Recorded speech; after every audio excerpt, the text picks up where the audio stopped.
Good afternoon. This is Martha Stark, and I am a proud professor here at NYU Wagner, and I'm so pleased to be here today to talk in our continuing conversation for our NYC 2025 initiative. This initiative was started about a year ago, and what we try to do with this initiative is bring together a bunch of experts across a range of areas. We wanted to hold these ongoing conversations about issues that must be addressed, actually, for the city to become a stronger and more equitable place, especially post-COVID-19. But even if there were no COVID-19, we would all argue that our city needs to be the most strong and equitable place that it could be. So far, we have 28 policy proposals that we published, each containing a bunch of recommendations for the new mayor, the city council, and other city leaders to adopt and hopefully to forge a path forward for New York City. And so this month, what we've been doing is having a series of conversations with the authors of these proposals to discuss their application and potential challenges, actually. We're trying to tailor these to City Hall, to the City Council, to our NYU students who are interested in public affairs, agency leaders, and staffers. And so today, I am so honored to be joined by Jindasurat, Jina Paik, I hope I said that correctly, and Michelle Jackson, who authored actually together 4 papers for us on contracting. And it's really very exciting because, in fact, Mayor Adams and Controller Lander has recently taken up this sort of ban, if you will, and come up with some ideas that they would like to implement in the contracting arena. I'd be negligent if I didn't mention that Anna Quinn, who has joined us as well, was a key supporter of the writers of these papers. And she is graduating in May with her MPA degree. It's going to be really exciting, but her work was invaluable to this project. I'm just going to do quick, brief introductions of the panelists, and then I'm going to invite them, just so you know the order of things, I'm going to invite them to do about 8 or so minutes sort of summarizing their papers. And in their summary, hopefully hitting on one of the key questions that I'll pose right at the start of this. So Chai, we love Chai because he's just been around NYU Wagner. He can't leave us. It's really fantastic. He received his MPA degree from Wagner. And if I read correctly, he's now getting a law degree from CUNY Law School. So not enough to have his MPA, he decided that he was going to go on and actually get his degree. Chai has been a key kind of player with us here at Wagner in financial management, both serving as kind of both a tutor and then leading, sort of our recitation sections and stuff like that. He has a background, is the policy director of Nonprofit New York, comes from OMB. He's also been at the Citizens Budget Commission and then New York City Gay and Lesbian Anti-Violence Project. Chai, it's so great to have you. Thanks for being here. And then I'll just do the introductions first and then turn to everyone. So Michelle, who is really awesome, she was also on the sort of advisory group that helped the mayor and controller formulate their proposals in the kind of contracting, not-for-profit contracting arena. But she's the executive director of the Human Services Council. And for those of you who might not know the council, they advocate for nonprofit human services organizations. And as we're going to learn today, the human service organizations provide vital services for people in New York and even folks who might be visiting New York. And Michelle has been at the forefront then of efforts to actually streamline the relationship between nonprofits and government, in part because that's her constituency, but more importantly are the people who her constituency serves. So it's great to have you, Michelle. Thank you so much. And then last, but certainly not least, is Jina Paik, who did this with Deirdre Flynn. I guess Deirdre couldn't join us today, but Gina's work is especially pertinent to this issue because she works for the Nonprofit Finance Fund. Their mission actually is to help all mission-driven organizations achieve communities' aspirations. And they do this through tailored capital and strategic advice, accessible insights, and the like. And what I love about the work that Jina does is that they're trying to make sure that money is going to flow to community-centered organizations. And that can only happen if the organizations who the Nonprofit Finance Fund is helping actually have the resources they need to get that work done. And so she gets to see a bird's eye view, if you will, of the difficulties that some not-for-profits have in fulfilling that community-centered work if the city makes it more difficult for them to actually get that work done. So this is our kind of illustrious panel. I'm really excited to get underway. And I'm gonna start with Shai. And then just remember, we had this threshold question for all of our authors on the NYC 2025 project. And it was, what can New York City do to ensure that we have a stronger and racially just economy? And each of these papers touch on that. And Shai, just a reminder, depending on who's here in the audience, some people don't even understand contracting, what's procurement, what's all of this sort of stuff. And so I think your overview paper does a really nice job of hitting on some of that. And so I'll turn it to you. So thank you again, looking forward. Thank you so much, Professor Stark. It's great to be with everybody here. I have so much respect for everybody on this panel. Special thank you to Anna for all of your support with the papers. I'm really excited to hear your insights from that vantage point. And yeah, I'm a strange sharing my bio. I was one of those people who just couldn't leave NYU. So it's class of 2017. Thank you to the David Bennett Foundation who helped make it possible. So okay, overview. Because honestly, like, I could talk about nonprofit contracting in lots of very rabbit hole ways, especially I think after one, working at a nonprofit that was severely impacted negatively by late contract registration, so much so that our executive director did not get paid for at least 2 months. And because of the cash flow that it wreaked on our organization, and then working at OMB and kind of seeing at the policy level, like how things were getting implemented and what the kind of data pieces looked like and what the relationship was like from that vantage point from the city and with, what we called, so I think we called them partners.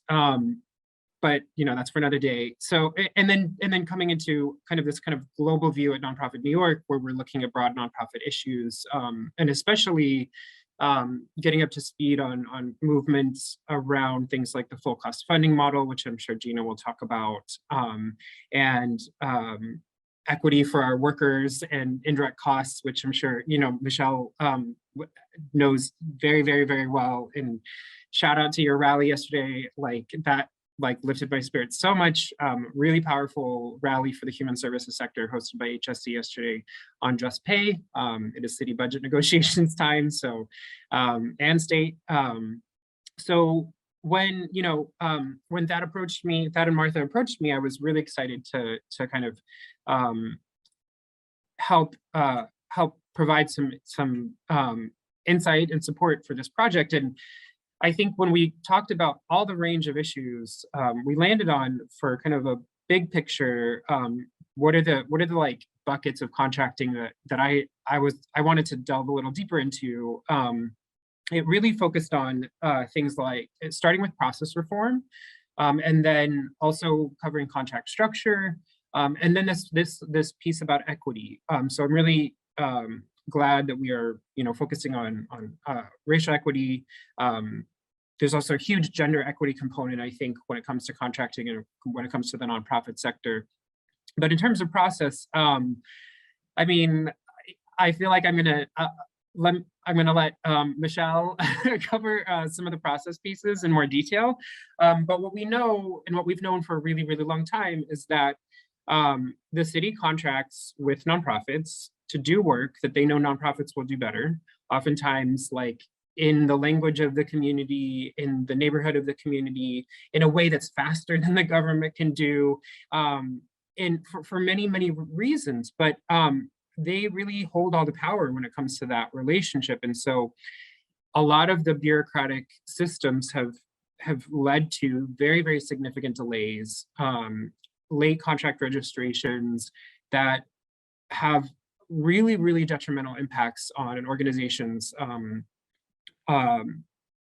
solvency. And many organizations, especially that rely very heavily on government contracts, have been kind of structurally built to be financially weak. And so that is, it's all connected, but that's why we wanted to focus on the structure. And so for the structure piece, you know, there's this, and it's coming back again, it seems like, with we see this resurfacing, particularly, I think, like with the New York Times, but this focus on direct versus indirect, like general operating versus what goes directly to a program cost.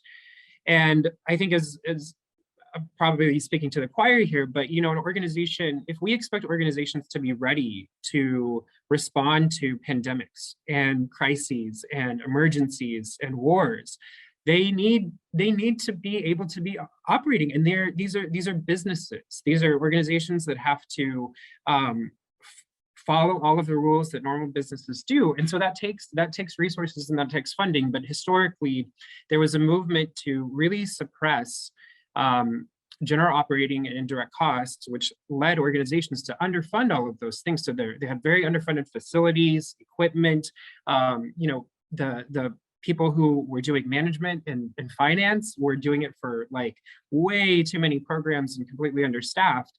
And it just really led to a lot of financial instability.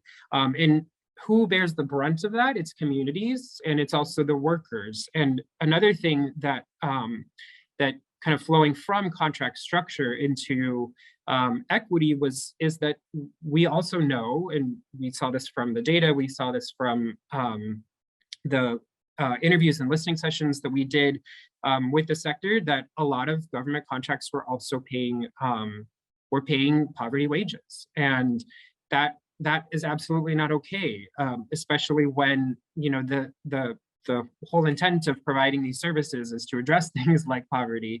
And so just kind of generally, we made some broad recommendations around process reform, which it's exciting to see even before Mayor Adams and Comptroller Lander came into their positions, when they were still mayor and comptroller-elect, the joint task force to focus on contract reform.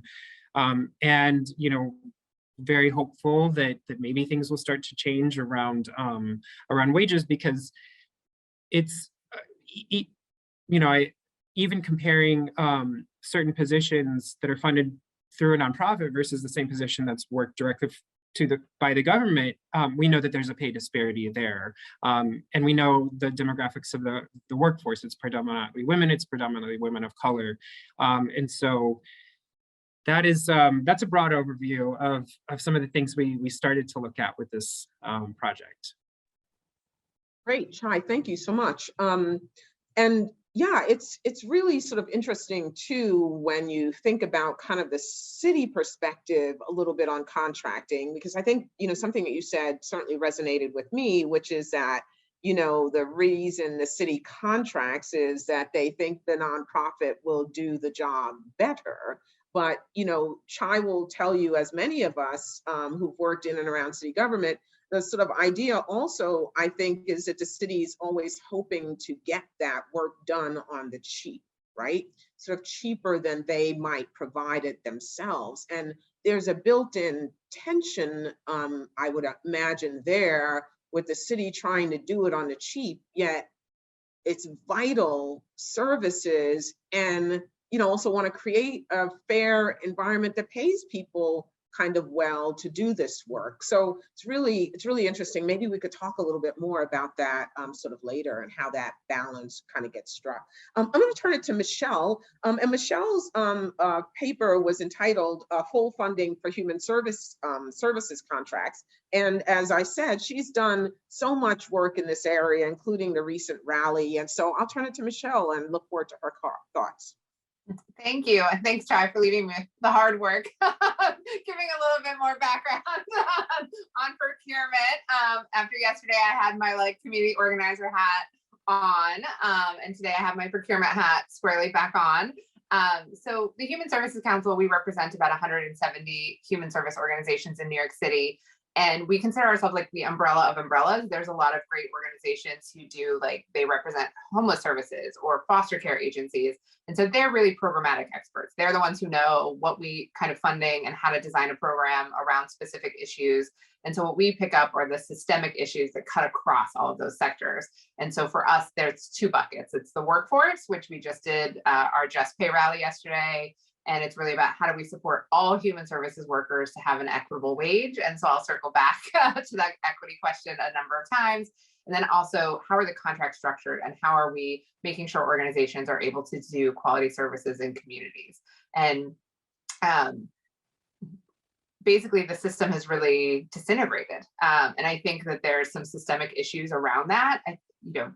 The city and the state contract almost exclusively with nonprofits now to do all of these human services, from homeless services, foster care, court mandated services, as well as after school, daycare services. There's a real host of human services that are all contracted out. And I think it is, one, cheaper, definitely, and also because organizations are more dynamic.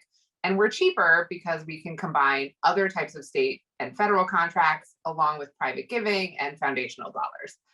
So that's why we're cheaper. And we also have more space in government to be innovative. And so I think those are two things why we should continue to contract with human services and nonprofits. And this is, my perspective is human services specific, but a lot of this, as Chai and I have learned in our work together, cuts across, Parks and Rec, arts and cultures, all types of different nonprofits. So the equity lens that I always put on this is the nonprofit sector is treated the way we are because of who we serve and who we employ. The sector is overwhelmingly women and people of color, 66% women, 68% people of color. The word during the pandemic is essential. These are essential workers that are, as we saw during COVID, they're first responders. They got people food when they couldn't leave their homes. As we look to recovery, we recover with human services in the lead. People need mental health. People need tutoring. People still need food. People need eviction protection. All of those types of services come from human services. And we also all learned nobody goes to work without childcare. And as someone who doesn't have children, I need everyone to have childcare. So there's that kind of baseline of what human services mean in New York and how much the city contracts with that sector to make things happen. We serve predominantly low-income communities, but I think as we've all learned during the pandemic, people are very close to what that looks like. There were people of all sorts of means who needed home delivered meals and other type, internet access and all of those kind of different services. People who thought that they were perfectly fine, we're not living paycheck to paycheck, suddenly we're signing up for home delivered meals and other, types of services. So with that as a backdrop, the sector has taken on more and more government contracting, but the gap in funding has increased. And so the sector takes these contracts because they have to serve their communities and they want to show up for their communities. But as we see them stripped of certain resources, the workforce dollars are not there. They take on 7-year contracts that don't have cost of living increases. We all know inflation is the buzzword of the year, but costs go up every year. Everyone's costs go up, but there was not an increase for wages in those contracts. And then, as Chai, I think, did a great job of talking about indirect, they started to compress indirect and saying you should be spending less, and it's 10%. The city indirect rate is over 50%, but nonprofits need to keep their indirect spending to 10%. So we started to see really this kind of divestment in contracts, and then providers became stuck between a rock and a hard place. Do you say no to this contract because it's paying your workers a poverty wage? And it doesn't do everything you want it to do to serve your community? That's probably the right decision as a business model. And from, an equity standpoint, you don't want to be paying your workers a poverty wage. But the flip side of that is then you're removing a service from the community. You're laying off those workers. You're closing a childcare center that's the closest space for people. And so providers have really become stuck between a rock and a hard place. And I think this conversation around contracting becomes really important. And one of the reasons that I decided to write my paper on what I call full costs, because there's all these great, I think, a really important conversation that Jina will weigh in around full costs and real costs. And HSC does all of our work around getting providers paid on time. And the Just Pay campaign is how do we lift worker wages, because the city sets those wages on contracts. And that's really all providers can pay. But if I had my dream, I would not be focused on solving the impacts of those kind of cost savings or lack of investment. We would take a step back and design programs that are whole in terms of what their costs are. And how you do that is it sounds like such a kind of simple solution, but you partner. There's not a real partnership. If you're not familiar with how government contracting works, they basically say, we want everybody to have universal pre-kindergarten, all the kids in New York, and we're going to give it, $100 million. That sounds like a great number. That is not how you do it. If NASA says it costs $10 million to go to the moon, you don't give them $8 million. They don't make it. And what we've been asking human service providers to do is go to the moon for half or a quarter, or just not even to asking them how much it would cost. So taking a step back, in my paper, it's really about, you need to sit down with people who are providing these services and ask them how much it costs. And you need to be asking them what else they're doing besides the program that you are funding that adds value to the program. And once you have those real costs, there's no feedback loop. So that's the first piece in terms of my report. And then the city makes up budgets, to be perfectly frank. And so asking them to show us your work. Why do you think a social worker should make $35,000 on a contract, which is an RFP that was released last year, a request for proposal. So I think, when we think about equity, it really comes back to a seat at the table by saying, you're the ones doing this work. How do we design these programs with a real cost, a true cost model? How do we pay our workers equitably, and how are we designing those programs? And by the way, when you sit down and do that, you're going to find that we're paying for some programs that providers say aren't that great, and we'll save some money by doing different programs, and we'll have better outcomes. Nonprofits will still be cheaper than government because we're still combining all of those resources from different places. And so that's, kind of the focus of the report. And then I think we'll come back to talk about the mayor and controller, kind of where they're going and what we see as progress in that area. That was perfect, Michelle. Thank you so much. And yeah, you covered a lot of material there that's really helpful, and this gives us a kernel so we can sort of pop it as we go through. So let me turn it over to Jina, who again has a really great bird's eye view of a lot of these issues in the work that she does. So Jina. Thanks, Martha, and thanks, Michelle and Chai. And I feel like you set it up really well. And I kept hearing the shout out around full cost, so I'm definitely going to talk about that. But I guess, it may be helpful just to start with Nonprofit Finance Fund, where I work, and just the background that we're bringing to it so that you have an understanding of how we come to this issue. So I'm with, Nonprofit Finance Fund, and we're a 40-year-old community development financial institution. And so what that means is that we are a lender to the nonprofit sector. And over the years, we've also done, what we found is we've done a lot of work in looking at nonprofit organizations and what it means to be stable, what it means to be financially viable, and what you need to actually have programs that function effectively.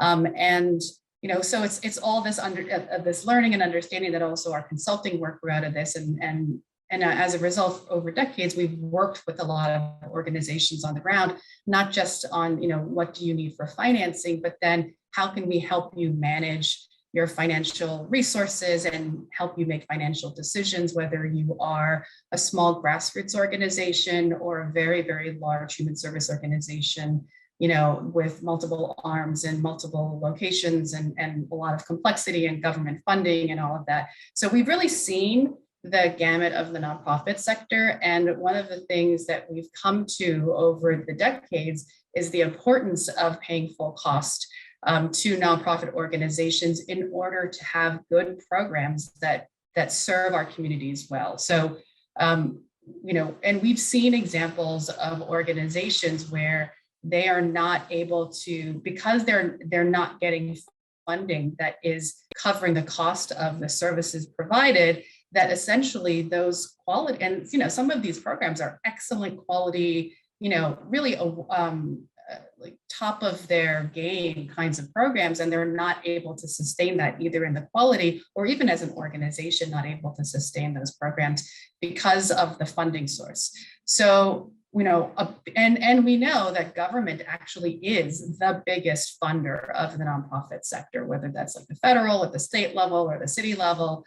And so contracting is a huge part of this, this question of how nonprofits are able to fund the work and the programs that they do. And, you know, the other thing we know is that nonprofits are, you know, in addition to being, and it's so awful, like the cheaper way of delivering programs, they are also much better because they're in the communities oftentimes. And so they know they're connected to their communities. They know the specifics of their neighborhoods, the specifics of the people that live in their neighborhoods, and the kinds of support that they need, the kind of enrichment they need, how they need to have that provided. So, you know, it's for all those reasons that it's so important to really keep those programs and those organizations really functioning at their best. So the question of how to do that and how to have them support those programs, you know, we started talking about cost, right? Like they need to cover their costs, but what kind of costs? And, you know, as a sector, we've talked about like so many terms, you know, Michelle, whole cost. I have to say that's a new one. Whole cost, but I like it. Whole cost, full cost, true cost, real cost, indirect cost, direct cost. Like everyone has been talking about costs. And at the end of the day, it's really just like slicing off pieces of the pie, right? Like it's basically like government saying, we just want to cover the thing that we think is important, but not everything else because we don't think the everything else is important. And we all know that that's actually not true at all, because without the everything else, you literally wouldn't have a program. You wouldn't have the, you know, the center that people can go to receive those programs. So we know that actually you have to cover the whole thing, whatever you call it, you have to cover the whole thing. And the whole thing means more than just what is on an annual budget. It means much more than just like, you know, the specific service provision, but it means like everything that goes into covering that. And the other thing we've learned as a nonprofit, you know, as in the work that we're doing is that actually, you know, when we say we're cheaper, it's because so much of our costs are not monetized. So much of our costs is in sweat equity, is in unpaid labor, is in emotional labor. It's all of these things that's contributing to the burnout. And so, you know, I think one of the statistics was that, you know, the average human service worker makes $32,000. If we actually start thinking about what they should get paid from a market standpoint, and then the money they should get paid because they're actually working more hours than they are being paid, and then let's not even factor in the emotional labor that they probably are taking on, we're actually now starting to see the true cost of what it really takes to deliver these programs in an equitable and sustainable way. And equitable meaning it recognizes the emotional labor that they're doing on top of everything else. So, you know, as an organization, we want to kind of proselytize the realness of the whole pie of money. And that is the money that it is to, you know, create your programs in the here and now. It's actually also extra money to have cash on hand. Regardless of what the government's going to do in terms of paying on time or not paying on time, you need cash. And so that is part of the whole pie.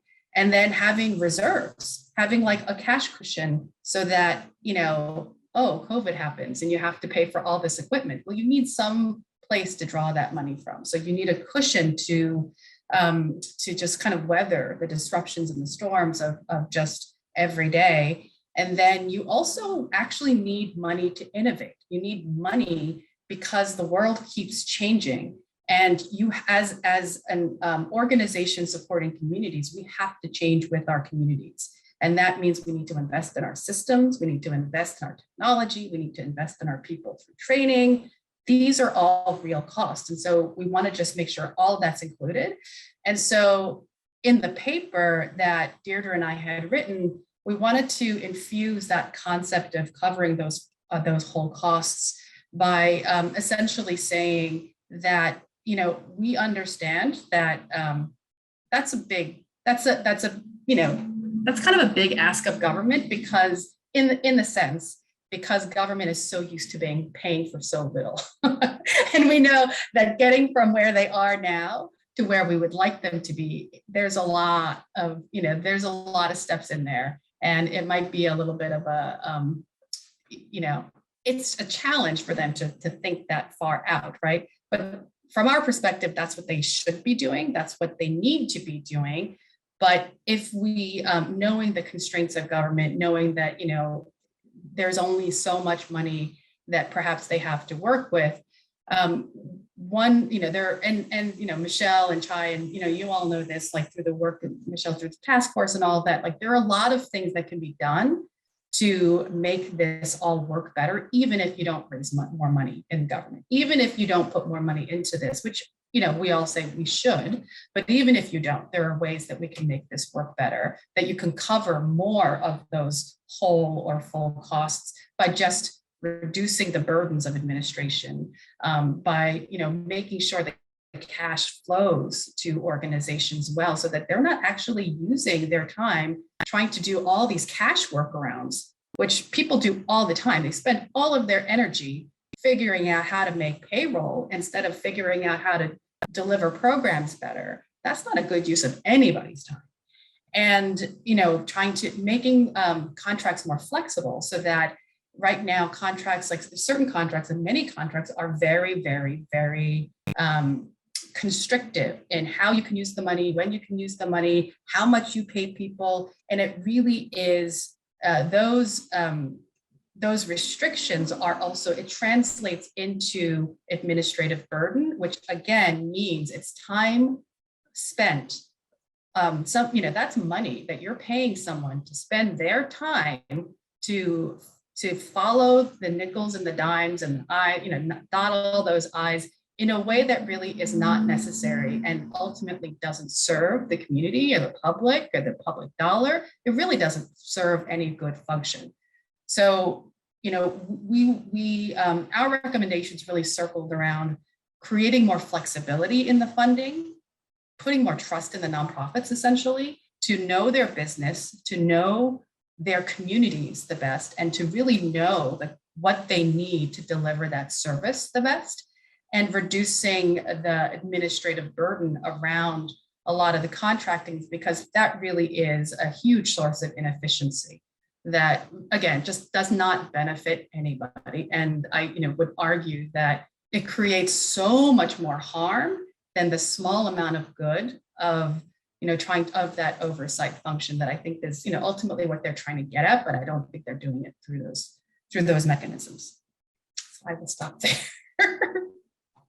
That was great. It's ironic, as I was listening to you, Jina, the arguments that we're making here, or that you all really have so eloquently made in your papers, are exactly the same arguments that the city makes to the federal government and the state government about their financing, right? Why are you making this money restricted? Just give us the money and trust that we at the city level know how to deliver these services and are able to prioritize them. The whole idea of doing, a 4-year budget is around thinking about, like, we have to plan, we have to put away some money and have it, available when things go bad. And what's interesting to me is that does not get translated when the city's in the position that the federal government might be in vis-a-vis the city doesn't behave that way when it's in a position vis-a-vis not the not-for-profit community and others who they're contracting with. And so it's sort of fascinating to hear, you know, there's not enough for this. We need to have some cash flows and also a rainy day fund and how we put that all away. I'm going to turn back to Chai. Some of it has already been hit upon in terms of, you know, sort of, I think when Michelle said,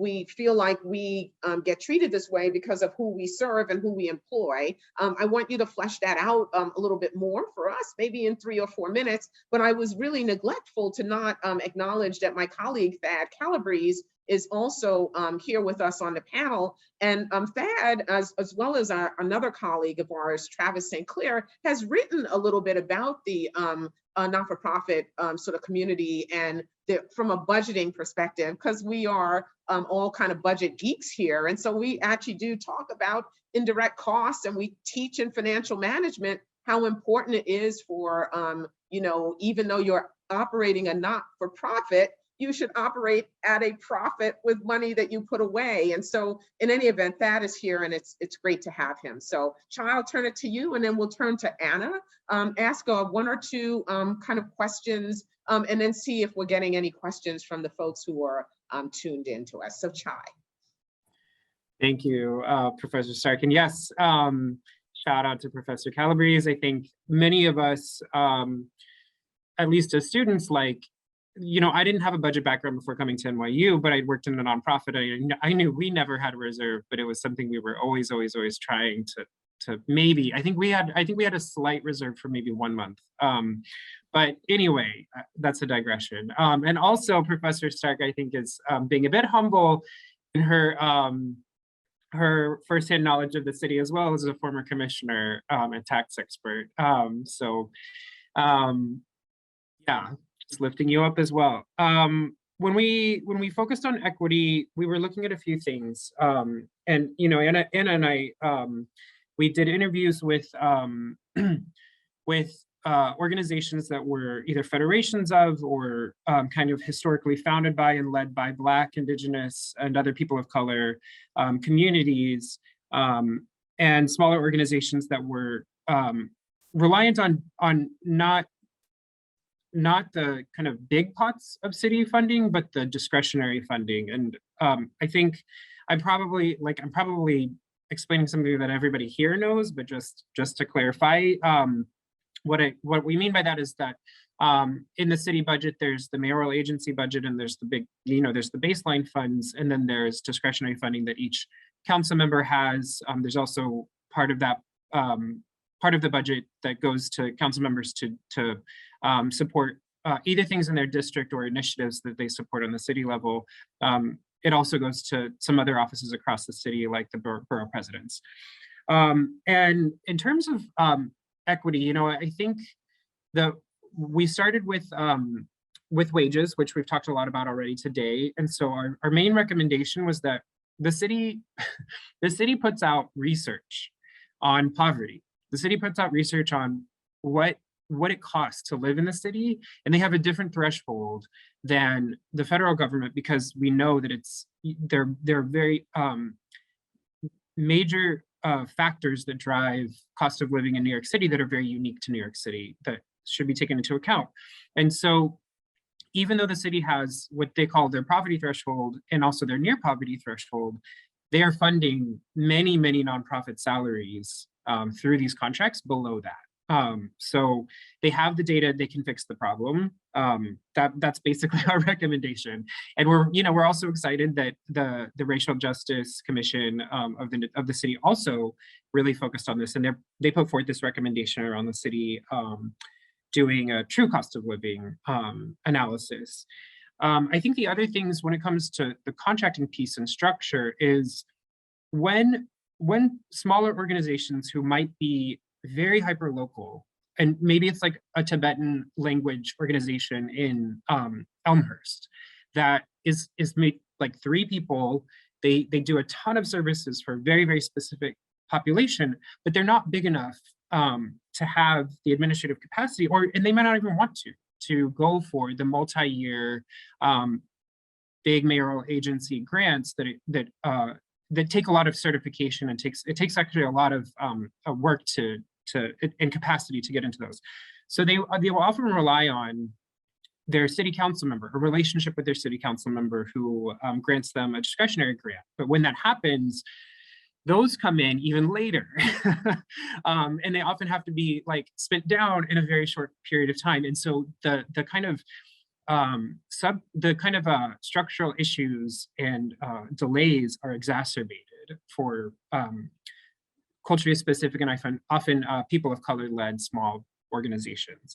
The other thing we looked at a bit was the subcontracting model, which, so if an organization isn't relying on discretionary funding, maybe they're partnering with a bigger organization that has a mayoral agency grant, but needs, that language access or some kind of specific connection to a community. And so they'll subcontract. And again, it just exacerbates the existing systemic challenges. And then, the final thing we heard from people was that we know nationally that from some great research by Bridgespan and Echoing Green, we know that when you compare certain white-led organizations to Black-led organizations that are essentially doing the exact same work, exact same service, the financial position is very, very different in that Black-led organizations for the exact same type of work. I believe have 40% less restricted net assets. And so we need that data on the city level. And so we need things like being able to kind of quantify and certify like types of organizations in the same way that we have like a minority and women-owned business enterprise certification process for businesses. And the city can release data and we can look like how much of contracting or are there vendor targets that go towards, these types of businesses. We heard a lot of kind of stakeholders saying there should be something similar and we should disaggregate that data. So that's another recommendation we have around equity. That's great. Thank you, Chai, for that and that context. Really, really helpful to sort of think about. Before I turn to questions, actually, there's one or two that came in to us from the chat and some others. I just wanted to, part of the reason why we did this project, of course, is because we care so deeply about New York City and wanted to make sure that we're able to sort of grow sort of stronger and better and more just. But we also wanted to give our students an opportunity to work with fantastic people like Chai, Jina, and Michelle on projects. And we were fortunate enough to have Anna actually work with the three plus Deirdre and others on this. I just wanted to, at least from the sort of student perspective, ask Anna if she wouldn't mind talking about what this project kind of meant for her as part of her studies and kind of, any takeaways that she might have before we turn it over more broadly. Anna. Thank you, Professor Stark, and thank you, Chai, Jina, and Michelle for your comments and for your support and encouragement through this process. In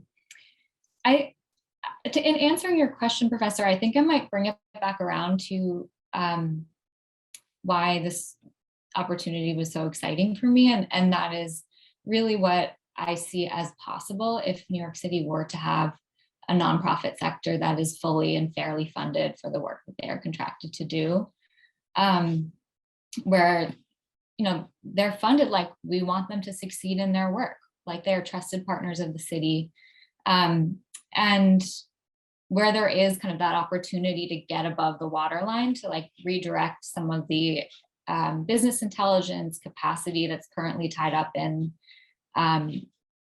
planning for managing cash flow problems that are avoidable. I think we would see even higher quality services than we already have from our dedicated nonprofit service providers. We would see an even deeper investment in the arts and cultural programming that makes New York City so special for those of us who live here and for those who visit. The sector is an engine for economic justice in the city, given the racial and gender makeup of the folks who work in the sector.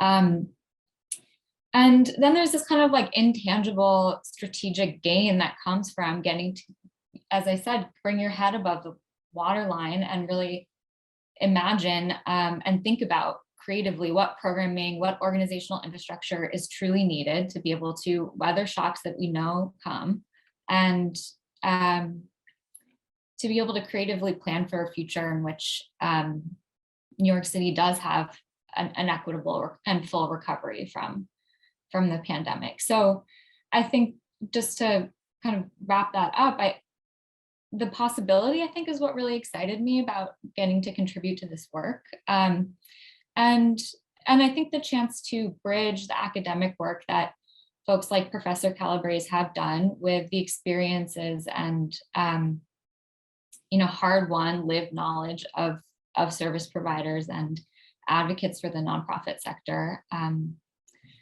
to weave that together for this next stage in the city where we do have this opportunity to have a really different nonprofit sector. So I think I'll leave it there. I look forward to hearing questions from the group. That was great. Thank you so much, Anna. And again, thank you for all of your work in this regard. So I'm going to turn to one of the first questions that we received in the chat, because I actually do think that, again, this is a bit of the crux of the issue and what makes this so difficult to do from a government perspective, right? There are some people in government whose task in life is to make sure that they are never in the newspaper. And so Tim Tompkins wrote to us and said, virtually any entity that has had to contract with the city would agree. And I would argue that that is the not-for-profit sector, even the for-profit sector that contracts with the city agree 100% that its processes and requirements absolutely cripple civic and NGO partners. Yet, he said in his question, those very policies grow out of a not totally irrational fear on the part of elected officials and risk-averse bureaucrats that they will lose their jobs over the 1 in 1,000 but highly visible scandal. E.g. has reported about the homeless service provider in the New York Times recently. So how do you remove these unbearable constraints while protecting risk-averse folks from making decisions in theory to protect against admittedly rare corruption, is what the question is. And I do think that that is kind of, the struggle, right? Is, how do you sort of make sure, and again, I think the federal government feels the same way about the city government, right? Like, how do we make sure those cities are spending the money, correctly? What did they do with the billions of dollars that were given, as stimulus, and was it distributed? So, I mean, again, I know I hate when we kind of get put in a position to answer those questions, but I think it's an important thing if we want to make sure government feels empowered to actually do the very things that you're recommending. So I wondered if we might touch on that a little bit. Yeah, so I'm happy to start off. I think when I first started at the Human Services Council, one of the executive directors said, every piece of paper we fill out can be traced back to a scandal. And I laughed. And now, a decade later, I'm like, oh, that is really true. That wasn't just like a pearl of wisdom. And I think what we've seen is that there's so many pieces of paper, now most of them are electronic, but same difference, that nobody reads them. And we all know that nobody on either side is reading them. So we collect a whole bunch of information that's useless to everyone. And I think what we're seeing with some of the homeless service providers is that, right? Is that all of the information the city needs is there. But they're not looking at it, and they all look at they all go in and evaluate just their program, not the organization. But the organizations have 100 audits a year. I mean, I have organizations who have an audit team, they have an audit office, and they are audited 100 to 200 times a year. And I'm not being dramatic when I say that. They are audited twice on every contract, and yet we don't find these things. So I think it's a combination of, we need someone to be brave. And I hope it's this mayor and controller to say, we need to start over. Like, we're asking a lot of questions, but we're not asking the right questions, and we're not reviewing what we're asking for. And say, you're an organization that contracts with the city, you should be able to, you know, open your books, but it also means someone has to show up and actually read them and then leave you alone. So I think that's a big part of it, is like reviewing what we're asking for and saying, how do we recognize that these are really crucial organizations that we give a lot of money to, and also like the way we're collecting information, asking questions is not the right way. And I would say the other piece of it is the city is not evaluating why their good contractors are not taking some of these contracts. The contracts that you see in the news are the contracts that my good providers are not taking. And instead of the city saying, why are our top 5 performing homeless service agencies not applying for this? They say, we'll just keep it open until someone shows up. And that's not the way that we should be doing business. You want your top performers to be competing. And if they're not competing, you should be fixing why they're not, and not just like moving on to the next level. Go ahead, Jina. Yeah, and I'll piggyback off of what Michelle said, because I think that's so absolutely right. And you know, this notion of like they're not asking the right question is really at the heart of it. Because I think, you know, we all know that the work that human services organizations and, you know, really all nonprofits are doing, they're doing work that is oftentimes really kind of hard to pin down what success really looks like for real, because they're working on some truly complex social issues that don't have one cause, you know, there's not one cause of it. There's not one anything. It's like a real mix of different factors that are happening. And if you're trying to solve for economic insecurity, you're not talking about one thing. You're not talking about one indicator. But because it's often hard to say, you know, this dollar caused this person to be, you know, to no longer be in poverty, because those kinds of performance indicators are often so hard to pin down. Instead, what oftentimes happens is that funders just track money, because they're equating dollars being spent in the way that, you know, they think they should be spent as that dollar being, you know, doing good work, or that dollar doing the work of meeting those outcomes, or really having a lasting change in the community, or really supporting, you know, the community's life. And so, you know, I think that's really what is at the crux of it, is just that difficult, is that desire to say this money was successful and not having a good way to do that.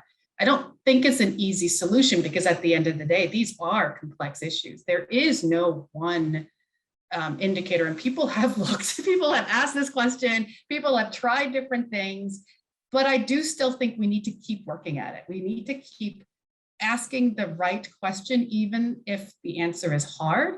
And even if there is no perfect solution, we need to still ask that question and get better.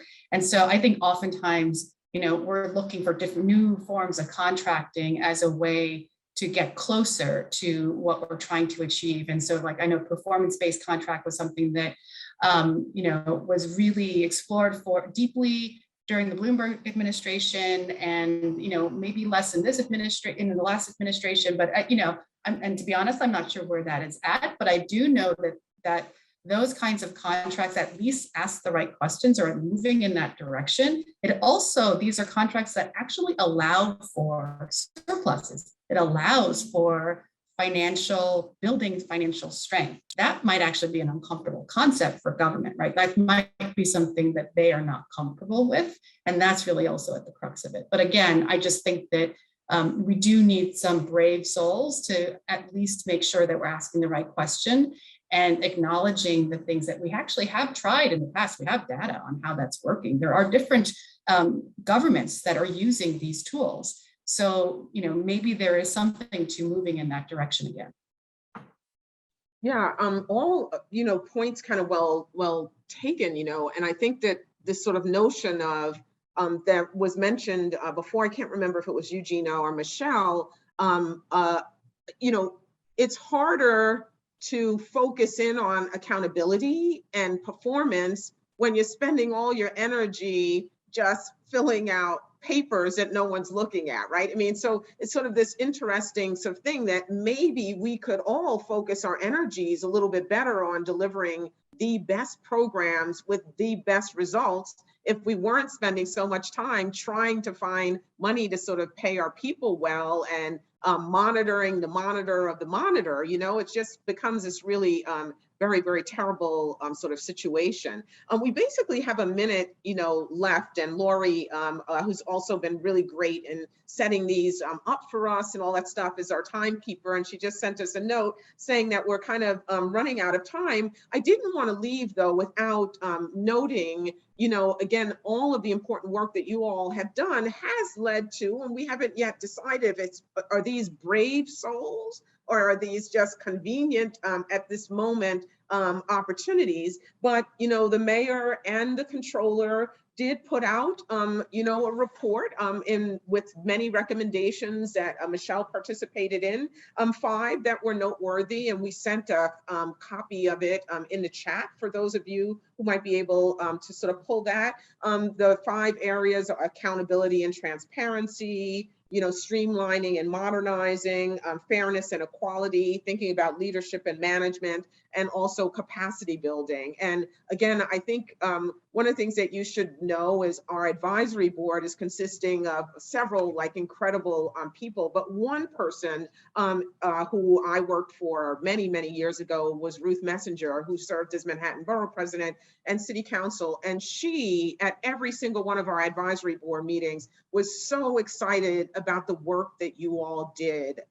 She just, you know, promoted it everywhere she could. And I think that underscores, because our Ruth Messenger, she's a nitpicky, detail-oriented woman, and she just thought these papers were an incredible testament to the important work that this city really needs to do for us to emerge as a more equal and just place, and the really vital role that the not-for-profit sector and human service providers have on our city's economy. And so I want to, in closing, just thank you all again for your work. We're going to continue to promote this in every which way that we can. Thank you so much for your contribution to NYC 2025 in this conversation. I look forward to seeing you all again really soon. So thank you. Thank you. Thank you so much.